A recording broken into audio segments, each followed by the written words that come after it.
మిథున రాశి 2026, 27 ఫలితాలు ఎలా ఉన్నాయో ఒక్కసారి తెలుసుకుందాం.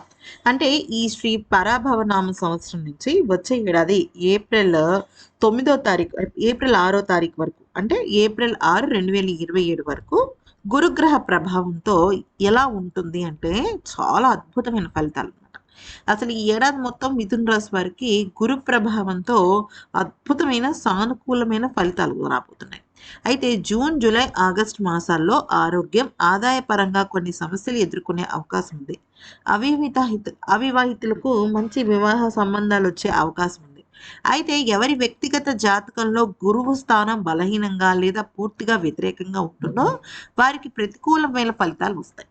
అయితే ఈ సందర్భంగా తెలుగు నూతన సంవత్సరంలో మిథున రాశి వారికి ఆదాయ పరంగా ఎలా ఉంటుందని చూస్తే, ఆదాయం గనక చూస్తే 8, వ్యయం 11. సరే, ఆదాయం 8 అంటే 8 ద్వారాల మనకి ఆదాయం అనేది వస్తుంది. 11 ద్వారాల ద్వారా అది ఖర్చయిపోతుందనమాట. అంటే దీన్ని ఏది సూచిస్తుంది అంటే మీకు ఒక విషయం చెప్తాను వినండి. సాధారణంగా జ్యోతిష్యంలో వ్యయాలు అలాగే ఆదాయాలు ఎక్కువుంటాయి, తక్కువుంటాయి. అది కామన్‌గా ఉంటాయి. అయితే మన ఇంట్లో వ్యయం అనేది అంటే ఒక ఖర్చు అనేది చెడుకు వెళ్ళిపోయిందనుకోండి. అంటే ఆస్పత్రులకి కానీ, లేకపోతే మరణ వార్తకి కానీ, లేకపోతే ఏదన్నా చెడుకి కానీ వెళ్ళిపోయింది. మోసపోయాము, డబ్బులు మోసపోయాం. ఇలాంటి వాటికి వెళ్ళిందనుకోండి. అప్పుడు మనకి గ్రహ దోషాలున్నట్టు. అదే మనం ఖర్చు చేసేది పెళ్ళిళ్ళకి, లేదా వస్తువు కొనుక్కోవడానికి, వాహనాలు కొనుక్కోవడానికి, ఆస్తులు కొనుక్కోవడానికి వెళ్ళిందనుకోండి. అప్పుడు మన జీవితం బాగున్నట్టు. అంటే మన గ్రహ సూచన బాగుందన్నట్టనమాట. అయితే మిథున రాశి వారికి ఎలా ఉంది అంటే సంపదను సూచించే భగవానుడు మొదటి స్థానంలో సంచరించనున్నాడు. అంటే అంతకంటే ముందు గురుడు 12వ స్థానంలో ఉండటం వల్ల ఖర్చులు పెరుగుతాయి. అయితే గురువు ఎప్పుడైతే 12వ స్థానంలో ఉన్నారో ఆ ఖర్చులనేవి మెరుగైన వాటికి అంటే శుభ కార్యాలకి ఖర్చు పెడతారు. ఎందుకనంటే ఇక్కడ కేతు సంచారం కారణంగా ఆర్థిక పరంగా మెరుగైన ప్రయోజనాలు కలిగే అవకాశం ఉంటుంది. అనవసరమైన ఖర్చులు బాధ తగ్గిపోతూ ఉంటుందన్నమాట. అంటే మనం ఖర్చు చేసేది శుభ పరిణామాలకి. అంటే అప్పులు తీర్చడానికి మీరు ఖర్చు చేస్తున్నారనుకోండి, అది ఖర్చే. కానీ అది ఎంత మంచి పనికి అది ఉపయోగపడుతుందనేది మీరు గ్రహించాలి. ఈ కారణం చేత మీ ఆర్థిక పరిస్థితుల్లో ఖర్చులున్నప్పటికీ మీరు బలోపేతమవుతారు. ఇక రాజ్యపూజ్యం 2, అవమానం 4. ఇక్కడ ఉగాది నుంచి గురుని ప్రభావం కారణంగా కుటుంబంలో సానుకూలమైన పరిస్థితులు ఉన్నప్పటికీ జూన్ 2వ తేదీ వరకు గురుడు కారణంగా కొన్ని ఫలితాలు అనుకూలంగా కాకుండా ప్రతికూలంగా వస్తాయి. అంటే అక్టోబర్ 31వ తేదీ వరకు మీ కుటుంబ జీవితం సంతోషంగా ఉంటుంది. అనంతరం కొన్ని సమస్యలు ఎదురయ్యే అవకాశం ఉంటుందన్నమాట. ఎందుకంటే కేతు ప్రభావం వల్ల. కేతు ప్రభావం వల్ల కుటుంబ సమస్యలు అనేవి ఎదురవుతుంటాయి. అలాగే 4వ ఇంటి పైన శని కోణం ప్రతికూలంగా ఉంటుంది.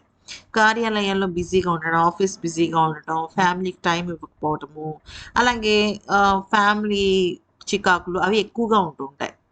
ఇక మిథున రాశి వారికి ఈ పరాభవ నామ సంవత్సరంలో శనిదేవుని యొక్క అనుగ్రహం చాలా ఉంది. ఎందుకనంటే రాజకీయాల్లో ఉండే వాళ్ళకి పదవులు వస్తాయి. బిజినెస్ చేస్తున్న వాళ్ళకి చాలా అద్భుతమైన ఒక మలుపు తిరగబోతుంది వాళ్ళ జీవితం. అలాగే రవి గ్రహ సంపూర్ణ బలాలు కలిగిన వాళ్ళకి విశేషమైన ప్రయోజనాలు ఉంటాయి. అలాగే మిథున రాశి వారికి కొత్త ఏడాదిలో రాహు కూడా బాగుంది. అసలు ఒక రకంగా చెప్పాలంటే మిథున రాశి వారికి ఈ ఏడాదిలో 80% చాలా అద్భుతంగా ఉంది. 80% అద్భుతంగా ఉంది. ఎందుకనంటే రాహు, కేతువు, గురుడు అలాగే ఇంకా శనిదేవుడు. ఈ నలుగురు కూడా చాలా మంచి ఫలితాలను ఇస్తున్నారు. సాధారణంగా ఈ 4 కూడా మంచి ఫలితాలు ఇవ్వవు. ఒకేసారి ఇవ్వవు. అంటే ఎందుకంటే ఒక మనిషి జాతక చక్రం వేయాలన్నా ఈ 4టిని చూస్తుంటారు.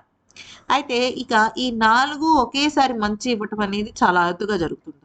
కానీ ఈ సంవత్సర కాలం పాటు వీళ్ళకి ఎలా ఉంటుంది అంటే ఒక కాలం అంతా కూడా శనిదేవుడు, బృహస్పతి కలిసి వస్తుంటే ఇంకొక వైపు కేతువు, రాహు కూడా వీళ్ళకి చాలా ఎక్కువగా మంచి ఫలితాలు ఇస్తున్నారనమాట.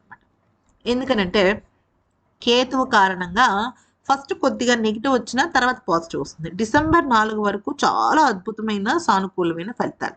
ముఖ్యంగా భూపరమైన విషయాల్లో రాహు మిమ్మల్ని చాలా యోగించబోతున్నాడు. ఇక డిసెంబర్ 5 నుంచి కేతు కారణంగా ఖర్చులు పెరుగుతాయి. ఇందాక మనం అనుకున్నాం కదా ఖర్చులు పెరుగుతాయని. అయితే కొద్దిగా ఆరోగ్య సమస్యలు కూడా రాహు కలిగిస్తున్నాడు కాబట్టి అవి చూసుకోండి. ఇక మిథున రాశి వారికి విద్యారంగంలో ఎవరైనా ఉన్నారనుకోండి అది బాగుంటుంది. వాళ్ళకి మంచి ఫలితాలే కలుగుతున్నాయి. దానిలో పెద్ద ప్రాబ్లం ఏం లేదు. అలాగే 9వ స్థానంలో కనుక మనం చూసినట్టయితే గురువు ప్రభావం కొంత అంటే గురు దృష్టి అనేది 9వ స్థానంలో ఉంటుంది కాబట్టి మెరుగైన ఫలితాలే వస్తాయన్నమాట. సో మొత్తం మీద మిథున రాశి వారికి మంచి ఏడాది ఇది అని చెప్పొచ్చు. ఎందుకంటే శని సంచారం ఏడాది పొడవునా 10వ స్థానంలో ఉండటం వల్ల మీకు వ్యాపారం, ఉద్యోగంలో మీకు మిశ్రమ ఫలితాలు ఉంటాయి. అంటే బాగా కష్టపడితే కానీ ఫలితం రాదు. కానీ ఫలితం వస్తుంది. అలా ఉంటుంది. ఈ కాలంలో మంచి విజయాలు అవి వస్తాయి. బుధుడు అనుగ్రహం ఉంటుంది. ఎందుకంటే బుధుడు అలాగే శనిదేవుడు ఇద్దరు కూడా పరస్పర మిత్రులు. సో శనిదేవుడు నెగిటివ్ ఇంపాక్ట్ ఇస్తున్నప్పటికీ కూడా బుధుడు మీకు పాజిటివ్ ఇంపాక్ట్ ఇవ్వటం వల్ల బాగుంటుంది అనమాట అది. అయితే ఇక మొత్తం మీద అంటే అసలు వీళ్ళు ఏం చేయాలి? మిథున రాశి వారు ఏం చేయాలి కొత్త ఏడాదిలో అంటే గోమాతను పూజించాలి. సాధ్యమైనంత వరకు కూడా చాలా సాత్వికంగా ఉండాలి. క్రమం తప్పకుండా ఆలయాలు సందర్శించాలి. మీకు ఏ ఇష్టదైవం ఏదైనా సరే. కొత్త ఏడాదిలో కనీసం ఒక 10 మందికి అంటే సంవత్సరం మొత్తంలో ఎప్పుడైనా సరే ఒక 10 మంది అందులోకి భోజనం పెట్టాలి. అంటే అన్నదానాలు చేయాలన్నమాట. ఇది మీకు చాలా కలిసి వచ్చే విషయం. ఈ వీడియో నచ్చితే లైక్ చేసి సబ్స్క్రైబ్ చేసుకోండి.